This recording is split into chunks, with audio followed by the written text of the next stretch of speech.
राधे राधे। कैसे हैं आप सब? मैं हूं आकांक्षा और आप सबका बहुत बहुत स्वागत करती हूं आपके अपने YouTube channel Krishna magical world में। जैसा कि मैंने आपको अपनी पिछली वीडियोज में बताया था कि हम माघ महात्म्य जो है उसको हम भागों में सुन रहे हैं। आज मैं माघ महात्म्य का भाग 7 लेके आप सबके सामने उपस्थित हुई हूँ। पिछली वीडियो में मैंने आपको बताया था कि नरक की बहुत सी कोटियां होती हैं। आज हम नरक की कितनी कोटियां होती हैं उसके बारे में ही जानेंगे। इस पृथ्वी के नीचे नरक की 28 कोटियां हैं। वे 7वें तल के अंत में भयंकर अंधकार के भीतर स्थित है। उनमें पहली कोटि का नाम घोरा है। उसके नीचे सुघोरा की स्थिति है। तीसरी अति घोरा, चौथी महाघोरा और 5वीं कोटि घोर रूपा है।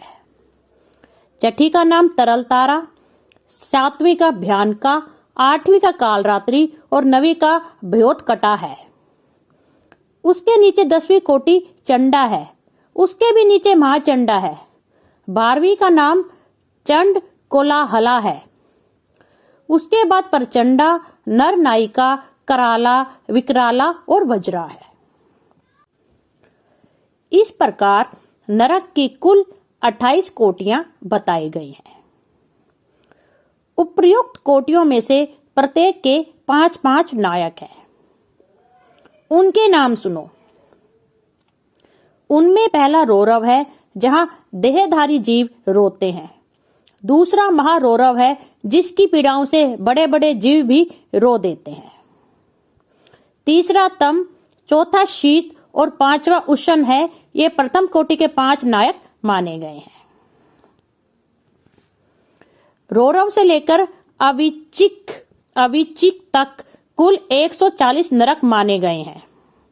इन सब में पापी मनुष्य अपने अपने कर्म के अनुसार डाले जाते हैं और जब तक भांति भांति की यातनाओं द्वारा उनके कर्मों का भोग समाप्त नहीं हो जाता तब तक वे उसी में पड़े रहते हैं। जैसे स्वर्ण आदि धातु जब तक उनकी मैल न जल जाए तब तक आग में तपाए जाते हैं, उसी प्रकार पापी पुरुष पापक्षय होने तक नरकों की आग में शुद्ध किए जाते हैं। इस प्रकार कलेश सहकर जब वे प्राय शुद्ध हो जाते हैं तब शेष कर्मों के अनुसार पुनः इस पृथ्वी पर आकर जन्म ग्रहण करते हैं।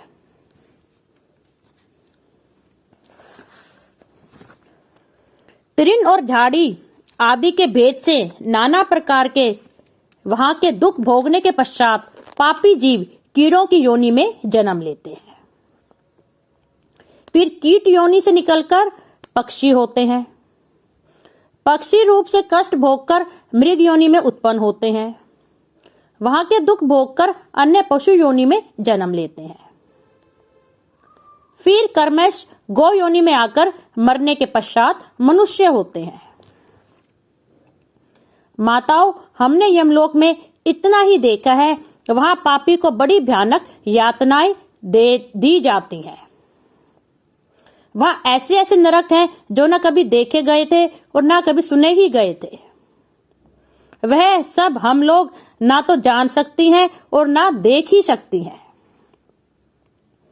माताएं बोली, बस बस इतना ही बहुत हुआ, अब रहने दो। इन नरक यात्राओं को सुनकर हमारे सारे अंग शिथिल हो गए हैं। हृदय में भय छा गया है।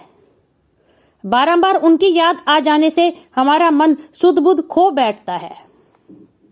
कन्याओं ने कहा, माताओं, इस परम पवित्र भारतवर्ष में जो हमें जन्म मिला है वह अत्यंत दुर्लभ है।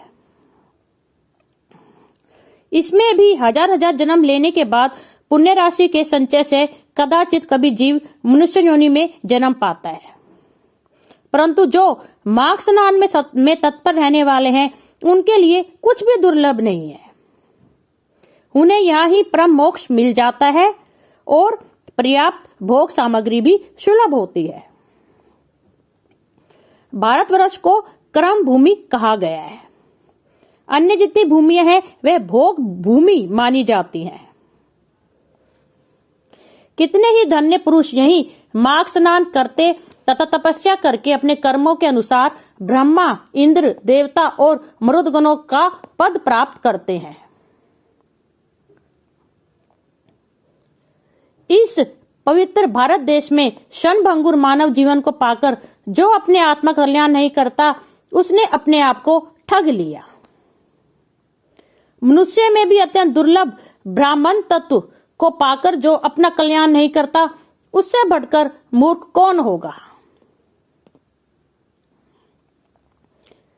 कितने काल के बाद जीव अत्यंत दुर्लभ मानव जीवन प्राप्त करता है। अतः माताओं, तुम भय मत करो, भय मत करो। आदर पूर्वक धर्म का अनुष्ठान करो।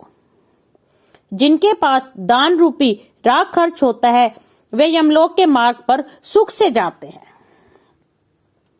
अन्यथा उसे पाथे रहित पथ पर जीव को क्लेश भोगना पड़ता है।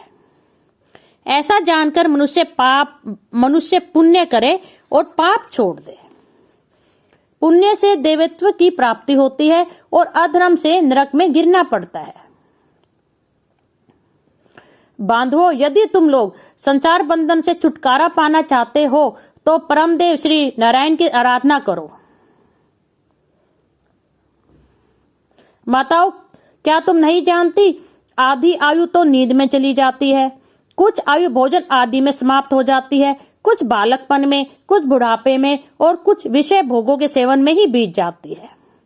फिर कितनी आयु लेकर तुम धर्म करोगी। बचपन और बुढ़ापे में तो भगवान के पूजन का अवसर नहीं प्राप्त होता। यह शरीर मृत्यु का घर है तथा आपत्तियों का सर्वश्रेष्ठ स्थान है। इतना ही नहीं, यह रोगों का भी निवास स्थान है और मल आदि से भी अत्यंत दूषित रहता हो। माताओं, फिर किस लिए शिथिल समझकर तुम पाप करती हो। बांधुओं, तुम सब लोग सुनो, हम बिल्कुल सच्ची बात बता रही हैं। शरीर का नाश बिल्कुल निकट है, अतः श्री जनार्दन का पूजन अवश्य करना चाहिए। सदा ही श्री विष्णु की आराधना करते रहो। यह मानव जीवन अत्यंत दुर्लभ है। मनुष्य होने पर भी देवताओं के पूजन और दान में मन लगना तो और भी कठिन है। माताओं, योग बुद्धि सबसे दुर्लभ है। तुम लोग दम का आचरण छोड़कर चक्र सुदर्शनधारी भगवान विष्णु की पूजा करो। हम लोग बारंबार भुजाएं उठाकर तुम्हारे हित की बात कहती हैं। हमारी यह बात सुनो, जो प्रतिदिन तन्मय होकर भगवान गोविंद के गुणों का गान तथा नामों का संकीर्तन सुनते हैं, उन्हें वेदों से, तपस्या से, पुत्र और स्त्रियों से, संसार के कृत्यों से तथा घर खेत और बंधु बांधव से क्या लेना है। इसलिए तुम भय छोड़कर श्री केशव की आराधना करो। एकादशी के दिन उपवास किया करो। जब सूर्य मकर राशि पर स्थित हो, उसमें प्रतिदिन प्रातःकाल स्नान करो। साथ ही पति की सेवा में लगी रहो। नरक का भय तो तुम्हें दूर से ही छोड़ देना चाहिए, क्योंकि सब पापों का नाश करने वाली परम पवित्र एकादशी तिथि प्रत्येक पक्ष में आती है। घर के बाहर के जल में स्नान करने से पुण्य प्रदान करने वाला माघ मास भी प्रतिवर्ष आता है। वशिष्ठ जी कहते हैं, राजन, वह कन्याएं अपनी माताओं से इस प्रकार कहकर पुनः माघ स्नान, उपवास आदि व्रत धर्म तथा दान करने लगी। ओम तत्सत, ओम तत्सत, ओम तत्सत। आज का हमारा माघ मास महात्म्य का भाग यहीं पे संपूर्ण होता है। आशा करती हूं आपको यह कथा अनुपम लगी होगी। अगर आपको कथा अच्छी लगे तो उसे शेयर जरूर कीजिए। अगर आपने इस चैनल को सब्सक्राइब नहीं किया तो प्लीज कीजिए। अब मैं जाने की आज्ञा चाहती हूँ।